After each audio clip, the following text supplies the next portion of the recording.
I can't quite believe I've been living in Sri Lanka for 3 years now. Where has the time gone? And what a way to celebrate living in Sri Lanka for 1 year. 2 years later, I'm still here. 3 years living in Sri Lanka. Woo! Cheers!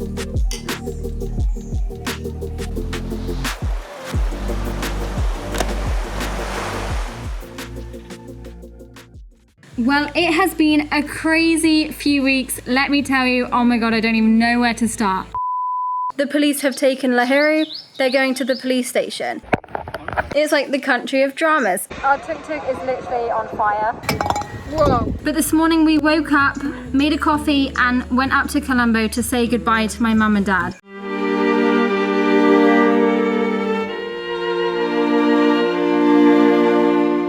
They have been in Sri Lanka for 3 weeks. They came over because Lahiri and I got married. I still can't believe it. Goggy, can you believe it? And then after the wedding, we traveled a bit of Sri Lanka. And of course, we're super excited to share it with you guys. We've been filming so much content and can't wait to get it all edited and share it with you on here. All the content that we've gathered over the last few weeks is currently in the editing process, so I'm really excited for it to be finished and for you guys to see. It was amazing. Everything's just been incredible. I'm still so high, and as it's been so busy with the planning and everything, we now just want to settle into our new, not so new life, but it's our newly married life, and we just want to reflect on everything and just settle in a little bit. I'm really excited to share the wedding video. I've not seen it myself yet, but I'm very, very excited for it, and I'm sure you guys are too from what I'm reading in the comments. But now I'm celebrating 3 years living in Sri Lanka. It's crazy. Whilst Marky has been busy sleeping pretty much the whole day and the dogs have been playing around, Lahiri and I have been super busy doing bits and bobs to the house. Lahiri's been busy doing some painting and whatnot, and I've been busy cleaning, just getting a little bit organised after coming back from our travels. Come on. Ah!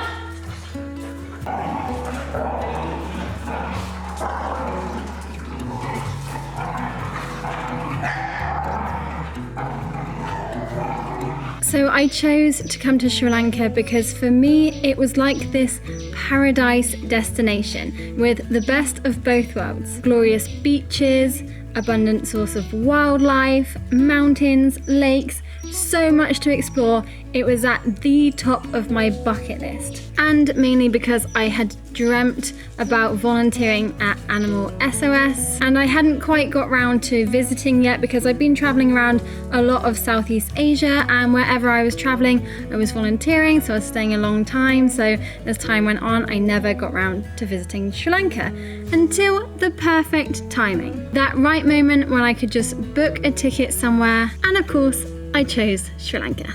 But the original plan was I was going to come and travel Sri Lanka for 1 month and volunteer at Animal SOS Sri Lanka for 10 days. So I flew into Sri Lanka in March 2020, just before COVID hit and everything went into lockdown. And I had fallen in love with Sri Lanka, I'd fallen in love with the animal sanctuary, and of course I'd fallen in love with Lahiri, who's now my husband. So I decided to stay here, and it was the best decision I've ever made in my life. The last 3 years have been a whirlwind, full of ups and downs, but way more highs than lows. We're building our home together, we've got married. So much has happened in this time, and you guys have been here through it all with us. So thank you for being here and supporting us, because without you, we couldn't keep creating this content. By you watching our videos every week, it's allowing us to create more videos. And we're soon to be hitting 200,000 subscribers. So please remember that clicking the little red button, the subscribe button, is free and it supports us massively. And if you turn on the bell notification, it will remind you when we've just uploaded a video so you don't miss anything. And I promise you, you don't want to miss any of our upcoming videos, because they're so amazing. I'm so excited to share it all with you. And as we get a lot of people asking about our tuk-tuk in the comments, I thought I'd give you a little update. I'm driving it as much as possible and I'm slowly gaining my confidence. I really, really love driving it and I'm still learning, but I'm really enjoying it. Even though it is giving us many problems still. Petrol have and bird poo have. Whoa, let's go! Where am I going?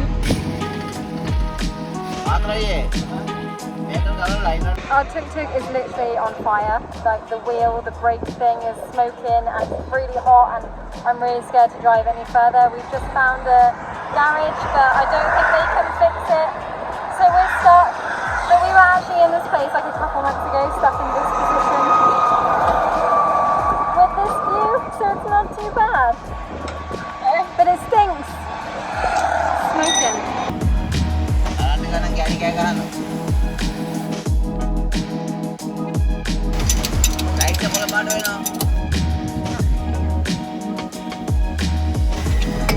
Whoa.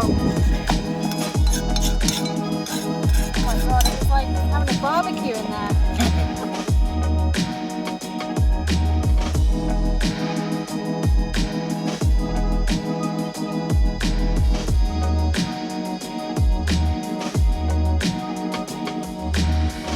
So this place doesn't have what we need to be able to fix our tuk-tuk, so we're gonna drive very slowly to Ahangama to see if we can get, what is it we need? A brake thing.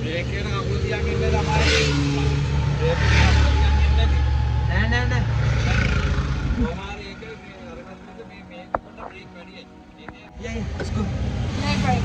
It's little bit big. Oh. Okay, let's go.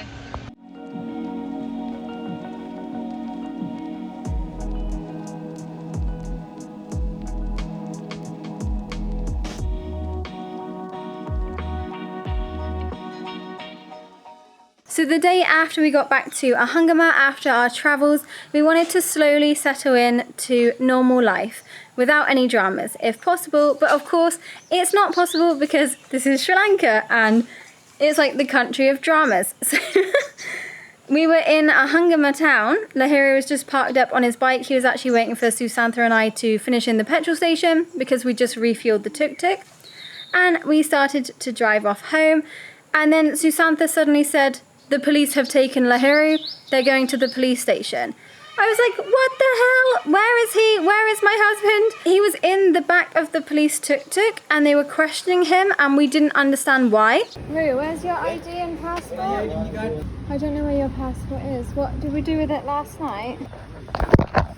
And it was a really stressful moment and it was really frustrating because no one had done anything wrong. It was just this really random act that took around 4 to 5 police officers just to question Lahiri for no reason. There was no reason to speak to him or question him or anything. So that was like the big drama the day after we got back and really frustrating. But since then, everything is slowly falling back to normal and we are settling in. It's just still crazy that I can call Lahiri my husband now and I'm his wife.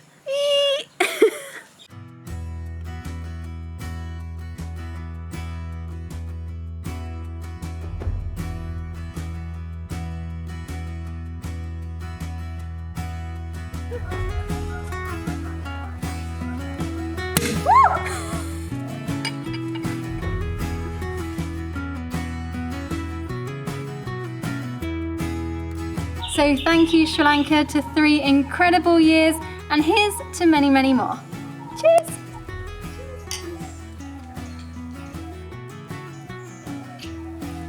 We have just welcomed Delia into our home. She has been living at the other house that we used to live at whilst we've been doing some renovations, but now we're at the point where she can come and live with us here too. So we're really excited. She's a little bit wet because it's now started raining and we've just been on the bike. But we're really excited to have her here. She's so special. We got her, she was completely disabled and then she learned to walk and run again, so she's living such a happy life and now she can live here with us too.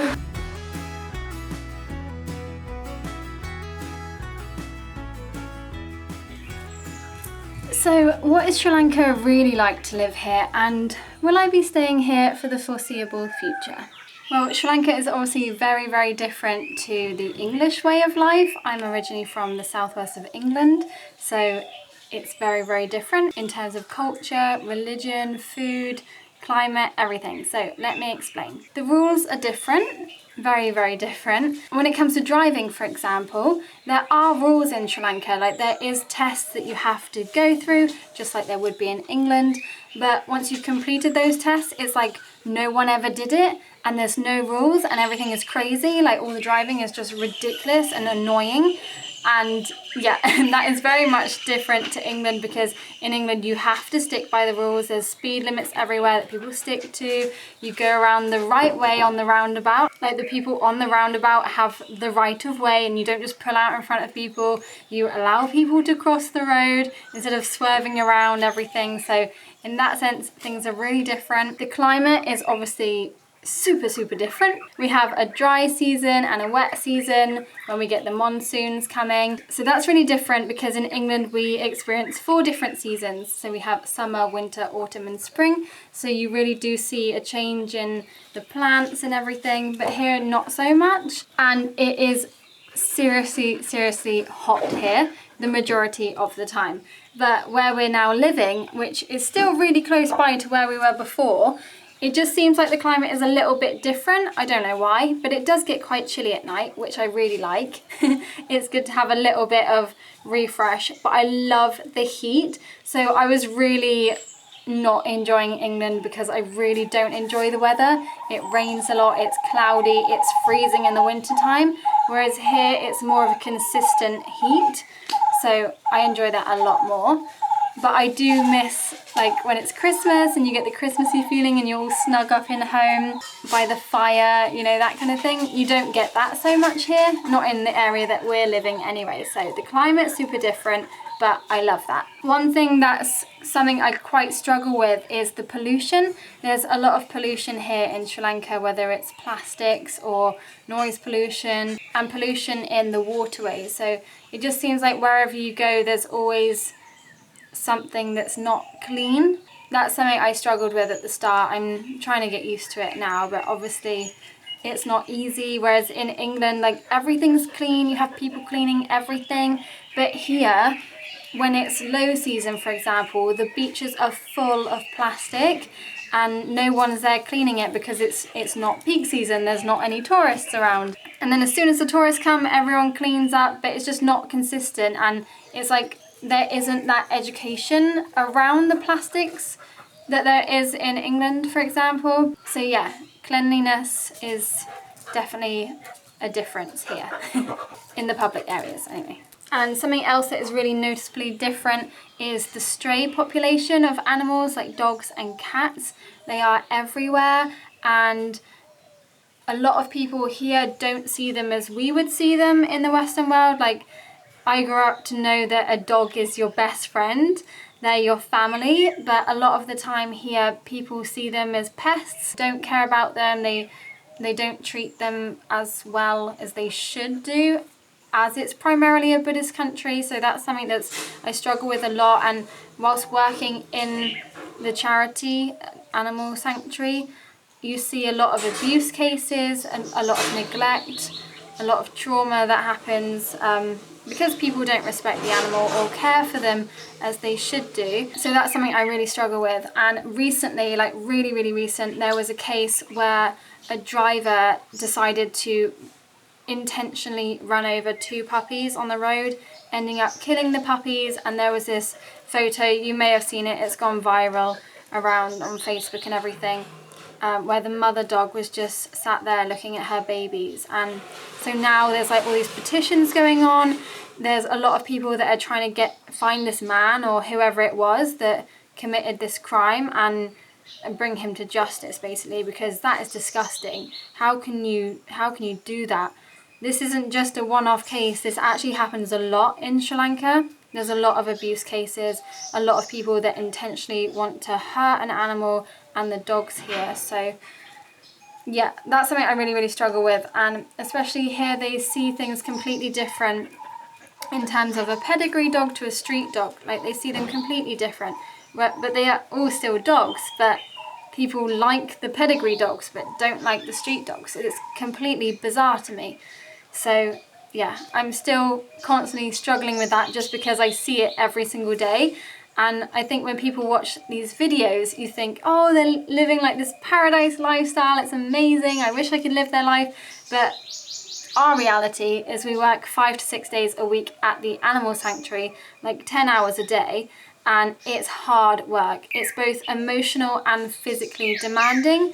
So I mean, through the videos, we're like doing our house and everything, and it's wonderful, and we have our dogs here, and it's brilliant. But we have this other side to our life, the majority of our life, which is seeing the abuse, seeing the neglect, and trying to save and rescue these animals. So yeah. Moving on from that negativity, the foods here are amazing. I absolutely love the Sri Lankan food. I could eat rice and curry every day pretty much. There's so much fruit and vegetables here, and I'm super happy with the food here. Like, I don't really miss stuff in England, only the vegan alternatives, which I don't miss as much, to be honest. But my mum and dad did bring out a load of vegan cheese, vegan chocolate, and these vegan sausages. It's called This Is Not or something. Anyway, we had them last night. It was really tasty. We had them with some lovely chips. So every now and again, I do want to have the English kind of food and have a bit of a roast dinner every now and again. But I do love the Sri Lankan food, so I'm super happy with eating it every day. And especially like the jackfruits. Jackfruit's now coming back in season, so now everyone's putting in the jackfruit curry into the rice and curries. Oh, it's so good. So good. And I think in terms of being on a plant-based diet, obviously in England, for example, there's variations of everything that you can imagine, like loads of vegan cheeses, vegan yogurts, vegan meats, vegan milk, everything. Whereas here it's not so much, but I feel like over the years, over these 3 years that I've been here now, it's definitely evolving, and we're seeing a lot more vegan alternatives in the supermarkets, like vegan ice cream, vegan sausages. So that's really awesome. And community is another thing that I feel like is really different. So over here in Sri Lanka, a family would have a house, for example, and land, and then when they have children, their child will build a house on the land, so the family stays together a lot of the time. Well, especially in this local area here, that's generally what happens, not so much in the city obviously, but it's really nice that families stay together and grow in that sense. And also the people around, like in the neighbouring areas, whenever you're doing some work or something, the people usually come and help out, and you can just lend a hand here and there, which I never actually saw happening in England. Maybe it does, but here I just feel there's a lot more of a strong community. And for us, luckily, we have amazing people around us, and they've helped us so much with our house.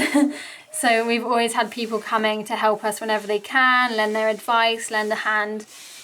So yeah, that's something I think is absolutely amazing in Sri Lanka. And everyone seems really friendly and wanting to help in that sense. So my honest review of Sri Lanka is, obviously, I absolutely love it here. There's more positives here than negatives, and I'd much rather be here in Sri Lanka than in England. I've had many comments before in the past where people have said, Lucie, why are you still in Sri Lanka? You should take Lahiria and go back to your country, go to England. No, I'm not going to do that. England has all of its problems as well. Plus, the cost of living is way, way higher than it is in Sri Lanka, and we would have way more stress there just to be able to live, because there are people now that are my age in England that they're struggling to pay the electricity bill, for example. So we don't have to worry about that thing here, but I think every place you go has its pros and cons. But definitely Sri Lanka is, for me, where I want to be. I do not want to be living in England. Definitely not. No. And yeah, in recent times, Sri Lanka has gone through a lot. Obviously, its economy is really hit hard by coronavirus, for one, in recent times. And that really heavily affected the tourism industry, which is what brings a lot of the money into Sri Lanka. And then as soon as COVID happened and kind of we got over that sense, then it was the economic crisis and all the protests and everything, and there was no petrol or diesel on the island. Like, we ran out of gas, we were running out of medical supplies, food was in shortage, there was just so much happening. But even in those times, I really felt the sense of community spirit, and everyone was trying to help everyone. Even though Sri Lanka's been through tough times, I really feel it's going to come out strong on the other side. And we're now seeing a lot of tourists coming in, which is great. That will help boost the economy in Sri Lanka. And will I stay here in Sri Lanka? The short answer is yes. I love it here, it's my home, and Lahira and I are building our home together here. And long term, we see this as our base.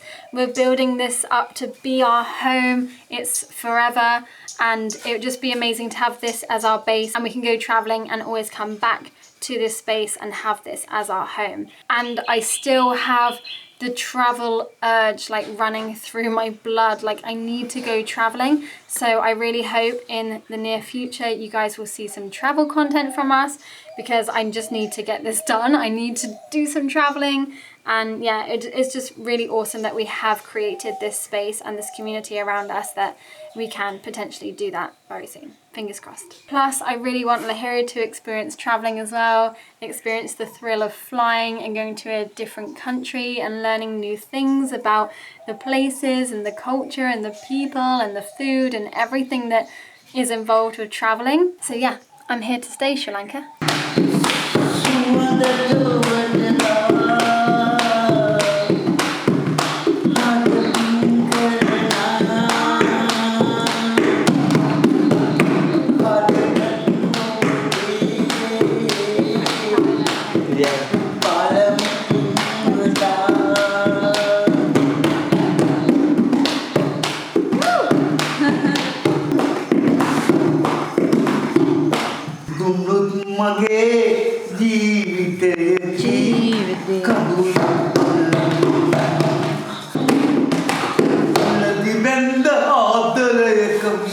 Then